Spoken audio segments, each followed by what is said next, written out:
Welcome back to Navya Devi Prasad YouTube channel. ಯಾರೆಲ್ಲ ನನ್ನ ಚಾನಲ್ನ ಫಸ್ಟ್ ಟೈಮ್ ನೋಡ್ತಾ ಇದ್ದೀರಾ, ದಯವಿಟ್ಟು ಸಬ್ಸ್ಕ್ರೈಬ್ ಮಾಡಿದವರು ಸಬ್ಸ್ಕ್ರೈಬ್ ಮಾಡಿ, ಹಾಗೆ ಲೈಕ್ ಮಾಡಿ, ಶೇರ್ ಮಾಡಿ, ಕಮೆಂಟ್ ಮಾಡಿ ಅಂತ ಹೇಳ್ತಾ ಈ ದಿನದ ವಿಡಿಯೋನ ಶುರು ಮಾಡ್ತೀನಿ. ಈ ದಿನದ ವಿಡಿಯೋದಲ್ಲಿ ನಾನು ನಿಂಬೆ ಹಣ್ಣಿನಿಂದ ಏನೆಲ್ಲ ಉಪಯೋಗಗಳಾಗ್ತದೆ ಮತ್ತು ಯಾವ ಯಾವ ರೋಗಗಳಿಗೆ ಇದೊಂದು ರಾಮಬಾಣ ಅನ್ನೋದನ್ನ ತಿಳಿಸಿಕೊಡ್ತಾ ಇದ್ದೇನೆ. ನಿಂಬೆ ಅಂತ ಹೇಳೋದು ಬಹು ಉಪಯೋಗಿ ಹಣ್ಣು. ನಿಂಬೆಯಿಂದ ಪಾನೀಯ ಮಾಡಿ ಕುಡಿದ್ರೆ ದೇಹಕ್ಕೆ ತಂಪು. ನಿಂಬೆ ಹಣ್ಣು ನಮ್ಮ ದೇಹದಲ್ಲಿ ರಕ್ತ ವೃದ್ಧಿಯಾಗಲಿಕ್ಕೆ ತುಂಬಾನೇ ಸಹಕಾರಿಯಾಗ್ತದೆ. ಈ ನಿಂಬೆ ಹಣ್ಣಿನಲ್ಲಿ ಸಿ ಜೀವಸತ್ವ ಅಧಿಕವಾಗಿರುವುದರಿಂದ ಒಂದು ಸ್ವಲ್ಪ ನಿಂಬೆ ರಸವನ್ನು ತಗೊಂಡು ಅದಕ್ಕೆ ಒಂದು ಸ್ವಲ್ಪ ಜೇನುತುಪ್ಪವನ್ನು ಬೆರೆಸಿ ಕುಡಿಯುವುದರಿಂದ ರಕ್ತ ವೃದ್ಧಿಯಾಗ್ತದೆ. ಇನ್ನು ಟಾನ್ಸಿಲ್ ಸಮಸ್ಯೆ ಇದ್ದವರಿಗೆ ಇದು ಯಾವ ರೀತಿ ಉಪಯೋಗ ಆಗ್ತದೆ ಅಂತ ಹೇಳಿದರೆ, ಮೊದಲನೇದಾಗಿ ನಾವು ನೀರನ್ನು ಬಿಸಿಗೆ ಇಟ್ಕೊಳ್ಬೇಕು. ಅದು ಕಾದು ಆರಿದ ಮೇಲೆ ಬಿಸಿ ನೀರಿಗೆ 2 ಚಮಚ ನಿಂಬೆ ರಸವನ್ನು ಹಾಕ್ಕೊಳ್ಬೇಕು. ನೀರು ಒಂದು ಅರ್ಧ ಗ್ಲಾಸಿನಷ್ಟು ಸಾಕಾಗ್ತದೆ.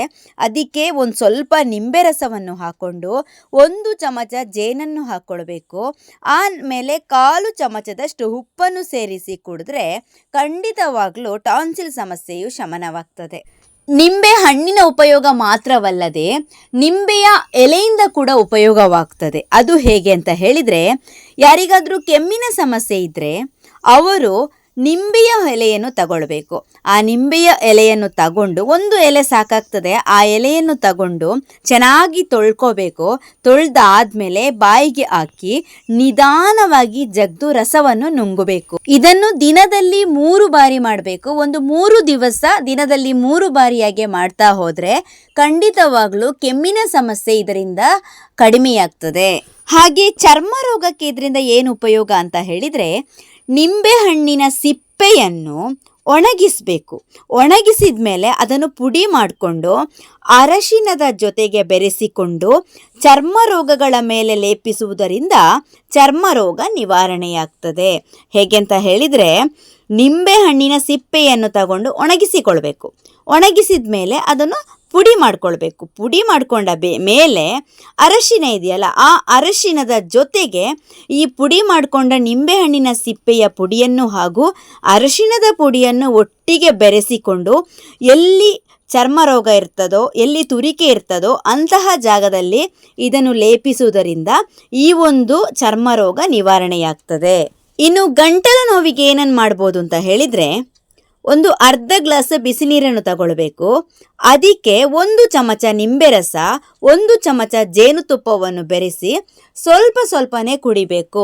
ಬಿಸಿ ನೀರು ಅಂತ ಹೇಳಿದರೆ ಕಾದು ತುಂಬ ಬಿಸಿಯಲ್ಲ, ತುಂಬ ತಣ್ಣಗೇನೂ ಅಲ್ಲ. ನಮಗೆ ಎಷ್ಟು ಕುಡಿಲಿಕ್ಕೆ ಆಗ್ತದೆ, ಯಾವ ಬಿಸಿಯನ್ನು ಕುಡಿಲಿಕ್ಕೆ ಆಗ್ತದೆ ಆ ಥರದ ಬಿಸಿಯನ್ನು ತಗೊಂಡು ಅದಕ್ಕೆ 1 ಚಮಚ ನಿಂಬೆ ರಸ ಹಾಗೂ 1 ಚಮಚ ಜೇನುತುಪ್ಪವನ್ನು ಬೆರೆಸಿ ಒಂದು ಸ್ವಲ್ಪನೇ ಕುಡಿಯುತ್ತಾ ಇದ್ರೆ ಗಂಟಲು ನೋವು ವಾಸಿಯಾಗ್ತದೆ. ತಲೆ ಹೊಟ್ಟು ಇದ್ರೆ ಏನು ಮಾಡಬೇಕು ಅಂತ ಹೇಳಿದರೆ, 1 ನಿಂಬೆಯನ್ನು ತಗೊಳ್ಬೇಕು. ಆ ನಿಂಬೆಯ ರಸವನ್ನು ತಗೊಂಡು ತಲೆ ಕೂದಲಿನ ಬುಡಕ್ಕೆ ಹಚ್ಚಿಕೊಳ್ಬೇಕು.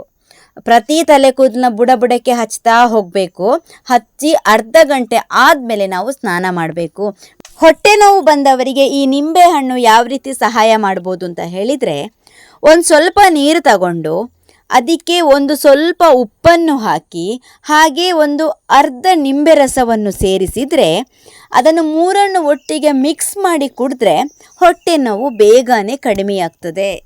ಹಾಗೆಯೇ ಮೂಲವ್ಯಾಧಿಗೆ ನಿಂಬೆಯ ರಸವನ್ನು ಬಾಳೆಹಣ್ಣು ಮತ್ತು ಜೇನುತುಪ್ಪದೊಂದಿಗೆ ಸೇವಿಸುವುದರಿಂದ ಮೂಲವ್ಯಾಧಿ ನೋವು ಕಡಿಮೆಯಾಗ್ತದೆ. ಓಕೆ, ನಿಂಬೆಹಣ್ಣು, ನಿಂಬೆಹಣ್ಣಿನ ಸಿಪ್ಪೆ, ಹಾಗೆ ನಿಂಬೆಹಣ್ಣಿನ ಎಲೆ, ನಿಂಬೆಹಣ್ಣಿನ ರಸ ಇವುಗಳೆಲ್ಲದರಿಂದ ಯಾವ ರೀತಿಯ ಉಪಯೋಗಗಳಾಗ್ತವೆ, ಯಾವ ರೋಗಕ್ಕೆ ಯಾವ ರೀತಿಯ ಮದ್ದನ್ನು ಮಾಡ್ಬೋದು ಅಂತ ಹೇಳಿ ನಾನೊಂದು ಈ ವಿಡಿಯೋದ ಮೂಲಕ ತಿಳಿಸಿಕೊಟ್ಟಿದ್ದೇನೆ. ಹಾಗೆ ಮುಂದೆ ಬೇರೆ ಮನೆಮದ್ದು ಔಷಧಿಗಳನ್ನು ತಗೊಂಡು ಬರ್ತೇನೆ. ನಿಮಗೆ ಈ ವಿಡಿಯೋ ಇಷ್ಟ ಆಗಿದ್ದರೆ ದಯವಿಟ್ಟು ಕಮೆಂಟ್ ಮಾಡಿ, ಲೈಕ್ ಮಾಡಿ, ಶೇರ್ ಮಾಡಿ. ಹಾಗೆ ಮುಂದಿನ ವಿಡಿಯೋದಲ್ಲಿ ನಾನು ಸಿಗ್ತೇನೆ. ಅಲ್ಲಿವರೆಗೂ ಬಾಯ್. ವಿಡಿಯೋ ಹೇಗಿತ್ತು ಅಂತ ಕಮೆಂಟ್ ಮಾಡಿ ತಿಳಿಸಿ.